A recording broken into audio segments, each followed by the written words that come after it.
I've been blocking more people than ever, which I'm completely happy with. Like I get a personal joy now in just like blocking like 50 people a day because like my bills are paid. Like I just bought a ranch. Like I'm happy. Like keep it pushing. Bye. Yes, we like to hear this.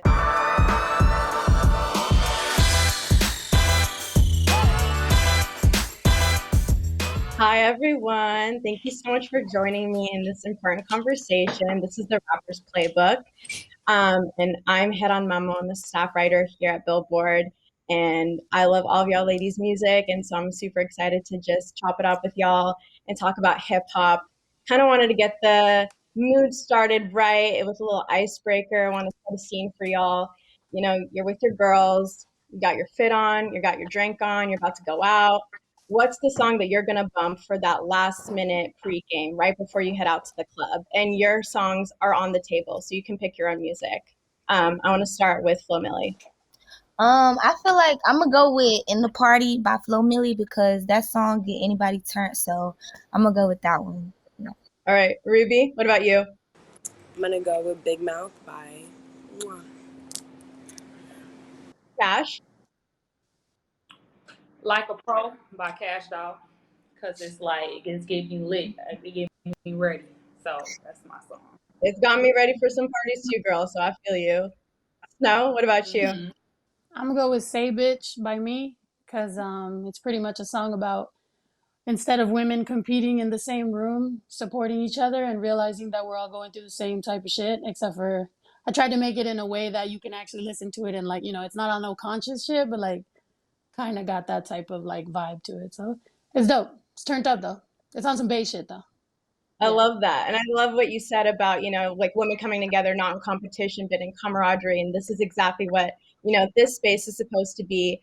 And so I want to know, like, before you guys got to the point where you are right now in your career, what was that moment where you were like, this is the time for me to shine? I'm going to pursue rapping full time. Like, tell me about that last job that you had that you quit because you're like, I'm going to pursue music.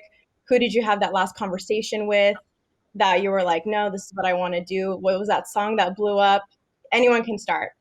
I was working at like Best Buy, and then I started dancing, and then it was like I didn't want to do it no more. So I had went to the studio for the first time, but I always wrote music. And I was like, you know what, I'm gonna go to the studio and try that shit. I'm about to just see, like let me just go see if I lay down some bars, how I sound. I've been writing it forever and doing poetry. So I went to the studio, I laid it. It took me a whole day. I listened to it on the way home and I played it on Instagram. This is like 2014. So I played it on Instagram and somebody hit me up like, oh my God, you rapping now. I want to pay you $2,500 for a feature. I'm like, what the fuck already? I'm like, $2,500? It's on. I'm like, all right, bet. Give my $2,500. So they gave me my $1,250. I wrote the song and they gave me my $1,250. And that's when I realized I took too long to write music. So I was like, all right, if you gonna get a feature for me, I'm making posts like, if you want a feature for me, you gotta give me at least a week or two because I take some time writing. And however, I did then they wanted to do a video. They gave me another $2,500. Then Chief Keef came to Detroit and they opened up. They wanted me to come out with them. So I went in front of a big crowd. And then I was just a rapper. And I knew at that moment, like, no, I'm pursuing this. I'm putting all my eggs in this basket. I love doing it. This is what I've been wanting to do all my life. I just never knew I could be Kash Doll. So I'm like, I'm a rapper, man. That's amazing. You're like, I'm sorry, somebody $2,500. called me. No worries. No, that was so dope. You're like, let me just get this $2,500. I ain't trying to work at Best Buy no more. Like, Yeah, that's I what's was up. like $5,000, man, for something I love doing. Oh, it's on. And I was ever since then. It was like I just stopped everything and was like, I'm doing this. This is it. That's That's so lit. lit. That's a good. That's probably the best like come up story ever. What the fuck? I Thank had you, to. thank you. I think I got like $100 for my first fucking verse. That shit was Oh my whack. god. Yeah, But like because no, I sold CDs it still means a lot when you get paid for something you love, So it don't straight matter up. amount. It's like you got Hell paid for yeah. something you love. That part. No, hell yeah, hell yeah, hell yeah. No, I like Yeah. me. My shit was like it took forever, and I was like selling CDs like on the street. Like I did it like the backpack route. You know what I mean? Because obviously I have a different like style that I started with or whatever. So it was like very like backpack hip hop, like fucking I listen to music from New York and I was just like, wow, like this is lit. And also in the Yeah. Bay Area, like that's kind of the vibe that you're on. So I had to sell CDs like one at a fucking time. I'm pretty sure everybody like just looked at me and was like, you're a rapper, like psych, that's whack. So I just had to go the long route. But it's good though. I mean it taught me, to like fucking just get it, just work. I'm Mexican, like we're known for fucking working our asses off. So I guess I had to do it that route to be able to prove to my family that it really meant something to me. Totally. That's, Totally. We that's, all got our own route. I Oh got yeah. a story. Yes.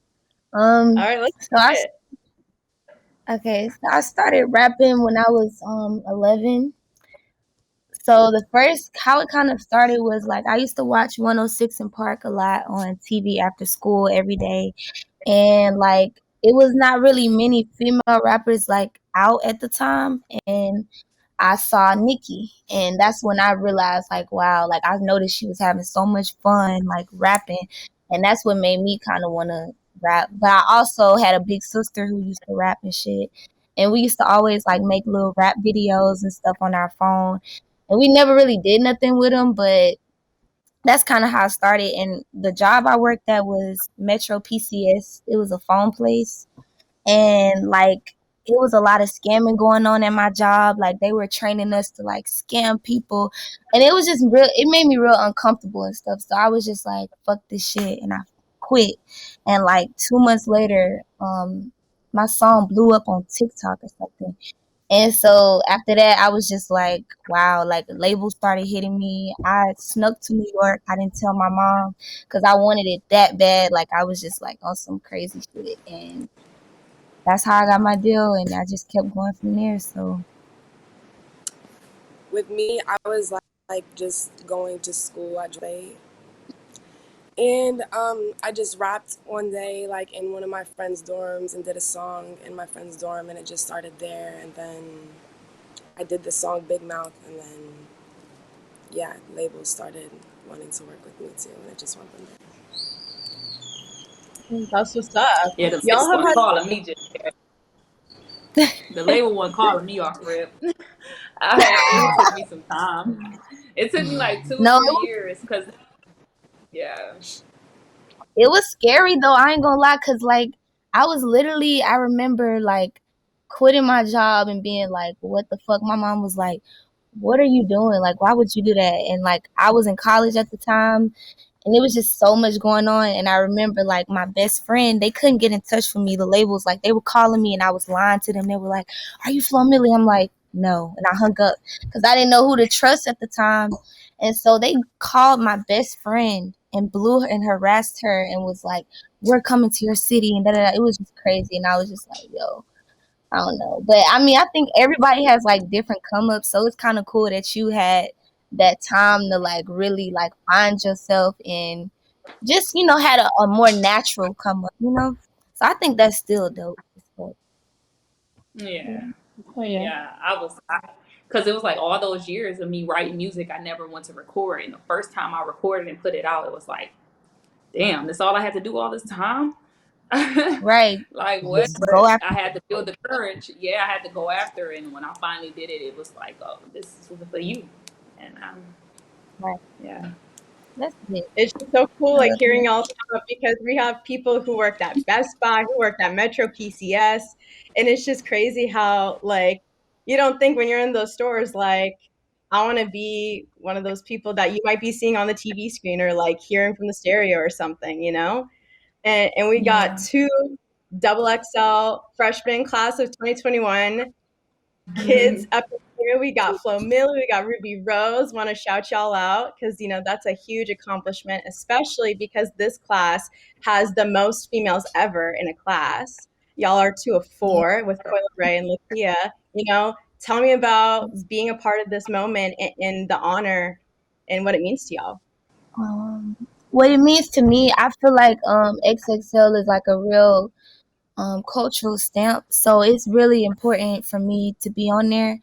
But it's really I didn't expect that many females to be on there. I'm not gonna lie, because every year they got bashed for where are the females at, because it's a lot of us with so much talent, and I think it really showed us this year, like, nah, we're gonna show our queens some love, like, and I'm really proud to see a lot of females get acknowledged now for rapping and stuff. That's I dope. like how all of y'all like that's on the list. I aim mulatto on there too, right? Or no? I think Oh, Mulatto was last year. Yeah, she was last that year. was Yeah. last year. Oh, okay. Oh, yeah. Mhm. But I just like how all y'all have different styles of music too. Like Yes, it's yes. like it's Totally. like a different variety. It's not just like all the Mhm. same sound. All y'all are different, and all of y'all know. Thank Right. you And I so much. think, female rappers, like, you guys are not a monolith. Like, you have your own style, like, between or across from the four of you. Like, your rapping style is different, the beats you're rapping over are different, and I think that's what's super cool. And I think last year when WAP dropped, Ruby, I know you were in the video. That was one of those moments where so many people were confused, like, how you got women, especially Black women, talking about their sexuality so openly and freely, as if like male rappers haven't been doing that too, as if female rappers like Missy Yes, Elliott, like all these women haven't been doing that before. And I feel like that song was such a watershed moment because you never really heard it be talked about in this like nationwide conversation. So many like white, politically conservative, yeah, commentators and legislators were commenting on it, and they got their word. But I'm trying to give y'all the moment to speak on what that song meant for you and for female rappers in general, and what your struggle has been, rapping about sexuality in that sense, and getting dogged for it, but still like keeping up with it. I just don't pay attention to something that I don't care about. Like you know what I'm saying? So I can't really engage in it because if I don't care about it, like people talking about us, talking about our sexuality, it's like I don't care what they feel. I'm gonna do what I want to do. So I really don't right. have too much to say. But when WAP came out, I liked the song. I liked what it represented. I like, what I'm saying, I love the video, and I was just like, I'm not engaging in that shit. That shit fire. Y'all take it or leave it. It is what it is. Y'all dudes talk about it all the time. They talk about all type of stuff, and they get praised for it. I just thought it was another double standard, and I'm used to it. And I was just like, blah. Yeah. To be I honest. definitely feel like we gotta stop giving them the power to think that their opinion matters, because really it's just Exactly. suppression.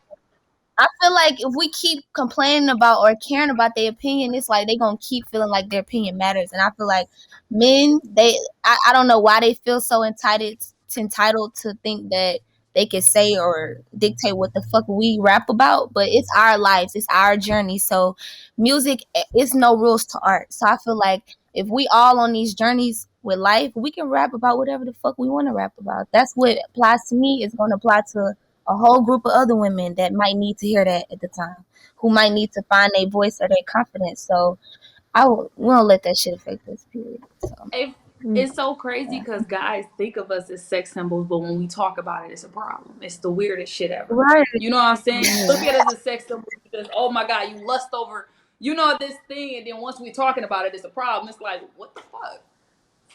Right. Right. It's Like, about like our pleasure, as women, like you gotta be able to like speak on it. And like, so now I see you like nodding over there. I want to see what you got to say about it too. I think it's all good. I mean, I think you guys are absolutely right about the fact that men a lot of times feel like their opinion is that necessary. I get that from like the gay angle, because I obviously make a lot of songs about, my lifestyle or whatever. I recently had a song with another artist that's like really dope in the LGBT community or whatever. And like producer was like, oh, we really should do this should put this dude in it because he's got like mad like Spotify plays or whatever in Latin America. And I'm like, the thing is that this is a gay song between two girls. Like we don't need him to be in it. He's like, no, but he's trying to be on it like to let y'all know that like, yeah, it's cool to be like yourselves. And it's like, but I don't need his opinion to fucking tell me that it's okay for me to be gay. Like I don't, you know what I mean? Like that's where you got me fucked up. Like I don't need you to okay the gay shit going on right here. So it was just funny, and like both me and the girl like had to both be like put our foot down. And it sucks that sometimes as women you do have to put your foot down in like a particular way that doesn't like piss off the producer, because God forbid you like, the producer or the male artist feels offended, or you know Right. what I mean, like right now that everybody's worried about streams or whatever. It's like, I get it, like that's great, and I would love to work with you on another song, but this right here is a moment for women that, like women, and that want to make it in a way where, I don't know, a little more artsy as far as like the vibe or whatever. And they were just trying to raunchy it up and all that shit, and it's kind of like stop doing that, you know what I mean? Because at the same time, if I take that on and I'm like, yo, let's make that raunchy song, y'all are gonna be saying some shit about that too. So it's like, I don't know, you can never really win. So yeah, they're absolutely right about like, just don't give a fuck, let the comments say whatever the fuck the comments are gonna be, and just make your money and keep it pushing, you know what I mean? And that's why I do feel like women supporting women is like so threatening to that mindset, because the more that women just have their own circle and their own shit and collabing and doing their own thing, then that little stigma of women are always going to be in competition with each other kind of goes away, because I think that's really brought on by men. I think guys like to pin women against each other for their own fucking entertainment, but I don't really think that's That's always true. there. I feel like that too. I feel like men, and I feel like kids, like these kids that run social media, they can easily create some fake beef that they want to see. You know what I'm saying? And I noticed that whenever the artists that they try to create the beef with collab, it's like the shit goes away. It's because like we have the power at the end of the day, like to dead that shit, because yeah, that's what the haters hate to see. They hate to see love because they're fueled by hate. So it's like at the end of the day, we just kind of gotta slap their ass in the face and keep just being, Keep it collectively together. Hey. So true. I mean, just like keep the entertainment, the music itself, not this like fake beef, like social media or like other people are creating. And so now I totally like agree with your point there, where it's like you can't appease them. Like if you want to do the raunchy song, they're not going to want to do it. But then if they tell you to do it, then you don't want to do it, and you just got to be true to your art. And you said that recently in a Billboard interview that I read. You encourage like a lot of artists on the rise to open up about their sexuality, because you were like, the more true to who you are, it's like the more true to your art that you are, and the more that you connect with your fans. And I think that's like Yeah. such solid advice for anyone out there. I think that's true. And also the more you find your tribe, you know what I mean? Like, it's about, as an artist, we can get caught up into all this shit, but at the end of the day, like the moment that I focused on 1,000 fans and I just made them happy, my fan base fucking grew like crazy, because it's like I just stayed loyal to those people, and that's all I fucking worried about. I didn't worry about, oh well, I don't like you, but they don't follow me. Like, okay, well then don't fucking like me. Like, fucking continue on. I've been blocking more people than ever, which I'm completely happy with. Like, I get a personal joy now in just like blocking like 50 people a day, because I'm like, well, this ain't for you. And like, I don't even need to try it to make it beef about you. Like, this is about them. So let's keep this shit going, because I'm good. Like, my bills are paid. Like, I just bought a ranch. Like, I'm happy. Like, keep it pushing. Bye. Yes, we like to hear this. Yes. And I period. know That's all that matter. What pays my bills? Because Right? obviously I got you a ain't. kid, bro. I got a kid. I'm like, he's 11. He's growing up. He got his own opinions about shit. So I'm like, I gotta get all this shit before he grows up too much, and then he becomes a rapper. And then I gotta be fighting him to not do that. I'll be like, go to school Right. and focus on that shit. So, life, bro. We're all gonna die. Like, let's Life. just fucking make it Right. count while we're here. Who knows? And make sure exactly. that you happy most of the time and enjoying life. Like you can't enjoy life worried about a motherfucker that don't like you saying. Like you don't even like me. Why do I care about your fucking opinion? It don't Right? matter.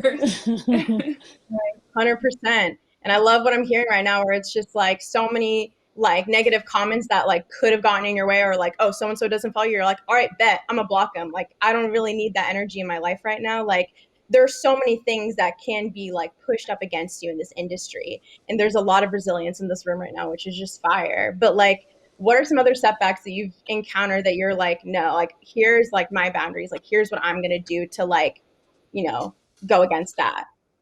And that's up for anyone to talk about.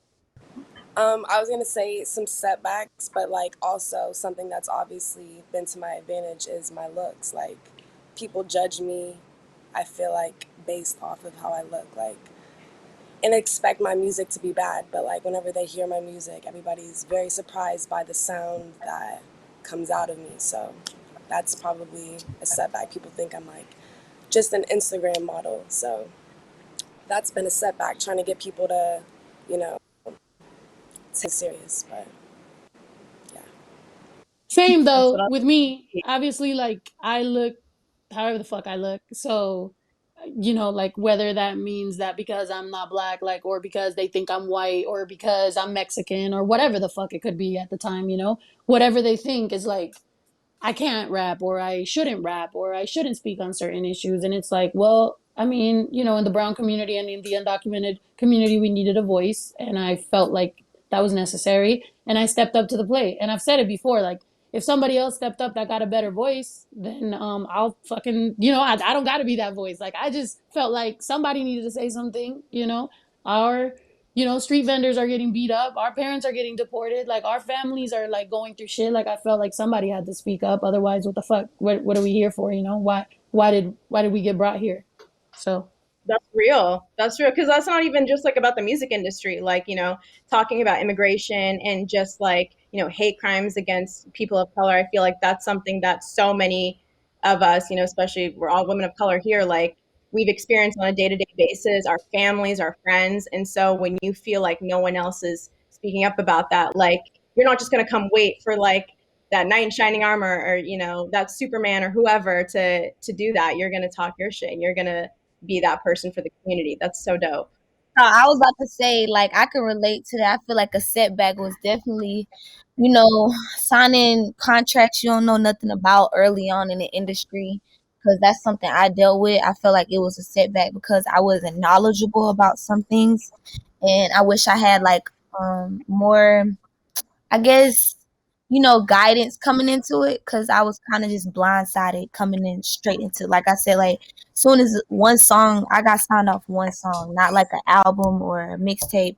So it was kind of scary, like just signing some shit or being told things, being coerced at a young age with no representation. I would like encourage anybody who in that same predicament to just kind of get advice, educate themselves about the music industry before they just go and make a quick decision. So that's one setback I would say. Yeah.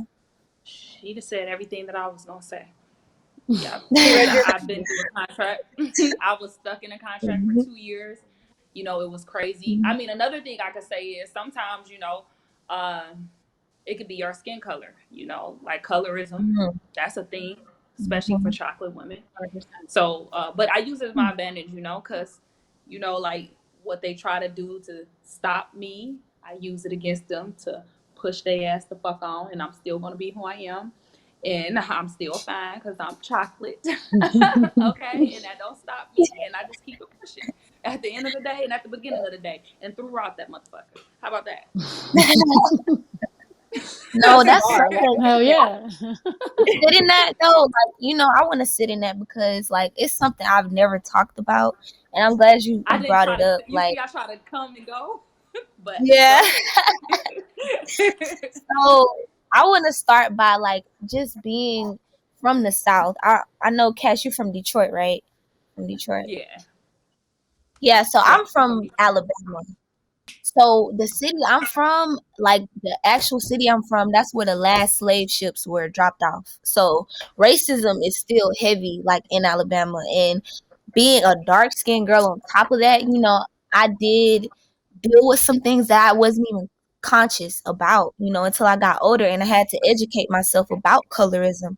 I had to literally look up because I knew what it was, but I didn't really know too much about it, like to an extent. I know, of course, on the surface level, oh, when they call you blackie or darky or some shit, but I didn't know it was connected so much to everyday life. And you kind of see it in the music industry as well, like whether it be them not giving certain attention or they want to bash a dark skinned girl more than anybody. You know what I'm saying? Regardless of what the situation is. And I grew up in a household with nothing but light skins. Like my whole family is light skinned. My dad side of the family is dark skinned. So on my mom's side, like I'm the only dark skinned. So I kind of they love me unconditionally, but when it went to going into them schools or even day-to-day life, like I feel like it's still present to this day and it should be acknowledged, it should be talked about. And I'm so glad that I get messages every day, like it brings tears to my eyes because I'm like, yo, like I didn't even realize my confidence was helping other dark skinned girls who look like me. It's like these girls are depending on me, like, yo, you made me so proud to be. I'm like, yo, I grew up feeling like this. So I feel so sad that certain people think that they're worthless because of their skin tone. And it all goes back to slavery. It all goes back to that hate that taught black people self-hate. You know what I'm saying? And I think our black people need to do better by loving each other and empowering each other more, whatever tone your skin is. Like, we should do more to come together because at the end of the day, we all black. So it's like, I just wanted to say that though. You said everything. You said everything. I don't have nothing else Hell yeah. Yeah, to thank you so much, Flo. I feel like that was, so personal, but so relatable to so many people. And it's kind of like interesting contrast to what Snow was saying earlier, where like, she wanted other people to come up and speak on these issues, but then she did it herself.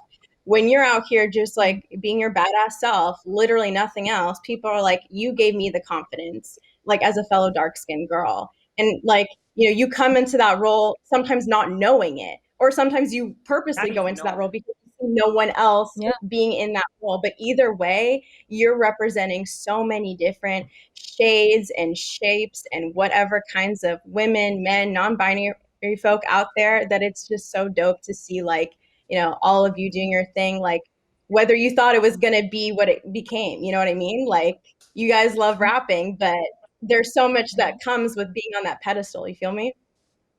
right. Yes. Okay. Hell yeah. Yes. Just You're right. existing, It's so much simply more come existing. with you. You become so responsible for so much. Like you become Mm-hmm. an idol, and now you have to. It's like, oh my god, now you. Oh, yeah. You're right. You're Yeah, right. I mean, now that we talked about the setbacks, but I want to talk about the good stuff too, like what are some things, like certain parts of the industry that have helped uplift you and have helped you with your music. I know like we have some people who had, got signed off from one TikTok song. That's what you're talking about, Flo. There are certain platforms that were just like emerging in the last few years that have really helped people skyrocket. Whether other parts of the industry that you think like helped your career or are good at uplifting, female rappers and other people of color and women of color and women in general, just in the biz. Social media in general, like Instagram, Twitter, TikTok, those things definitely played a major, major role in my rise. Not so, I yeah, feel like, I would say. yeah, I agree with Ruby. I think YouTube as well, like just being the fact that like people can become a millionaire overnight through their social media. Like that's so amazing to me. Through a phone, like, you know what I'm saying? Like just being able to know how to work technology and, take the time to like really just hone in on your craft. I think that's really dope. Like I say all the apps, TikTok, Instagram, Twitter, all of that has like the power to blow somebody up. Yeah. YouTube is crazy. And then when you started being able to like live stream on YouTube, like for example, that's why I look crazy by the way. I was literally live streaming working out. Cuz shows are coming That's back. So for example, right? Like I just upload my shit to TuneCore. I don't got a label or nothing. So like the only way that I could promote my shit is literally like my own social media. So I was like, all right, bet. Like shows are coming back. I'm gonna work out. Same time I'm working out, y'all are getting a certain amount of comments on this video, and we're just gonna like chop it up and whatever. So I'm like doing 5 miles and shit. And then they're like, oh, the billboard thing. I'm like, oh shit. So then I apologize for the way I look. But social media, I'm working. You know what I mean? I'm trying to do my.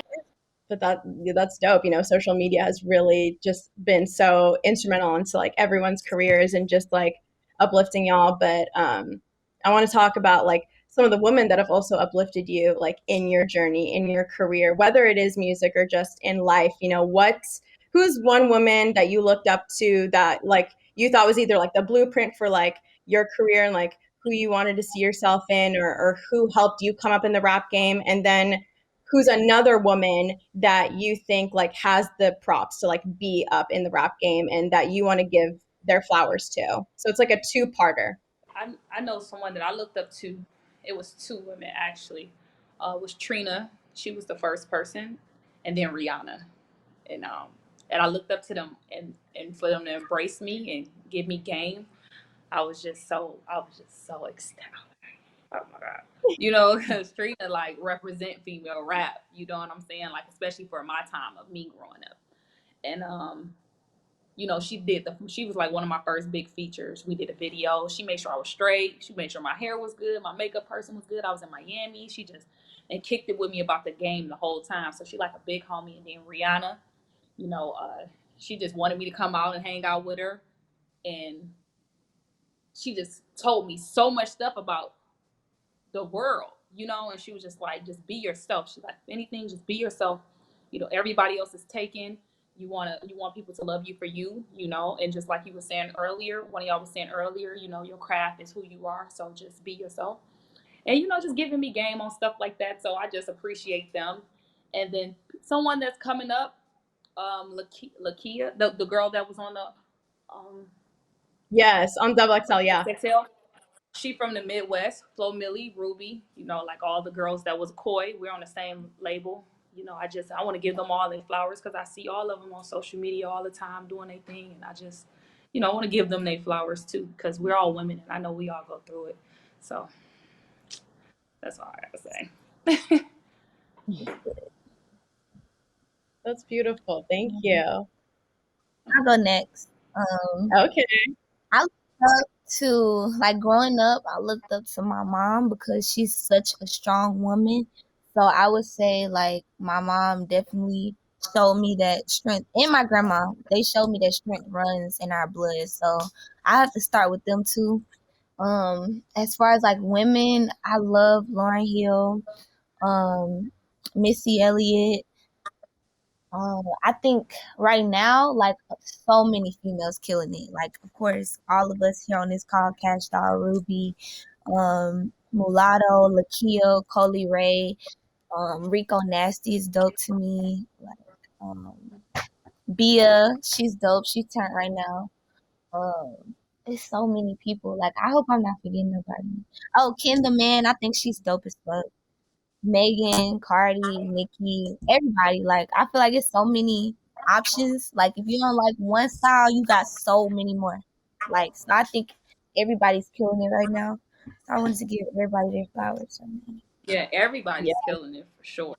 There's nobody that's not doing anything right now. Yeah. 100%. Yeah. The whole garden, just everyone getting their flowers.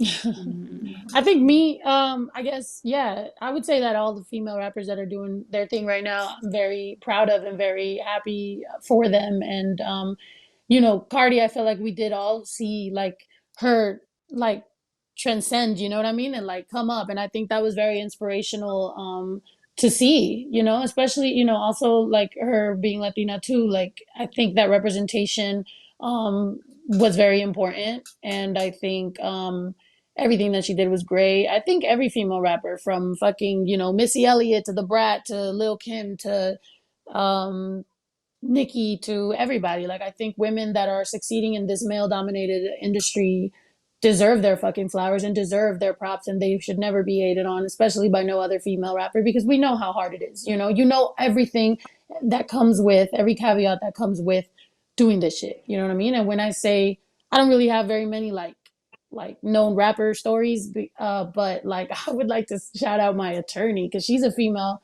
in this industry, in the male dominated industry, that's straight up like, nah, like she got me out of like shitty situations. Like, I know y'all were talking about your contracts and stuff, and yeah, like I had a situation where I was at a major, and even management, where like I was unhappy, I was depressed, I was fucking suicidal, like I hated my life, you know what I mean? Like, it was supposed to be the time when it was all gonna like come true, and it was like the worst time of my life. So to me, um for Marjorie to come through and just kind of clean everything up, and to know that she did it because she got fucked over in a deal, so it made her, instead of doing music, it made her want to become an entertainment attorney. I was like, that's dope, you know? Like, she literally set out to help out another woman in this industry that was in a crappy situation. So I really owe everything and all the happiness that I got right now, as an independent artist, to her work. So yeah.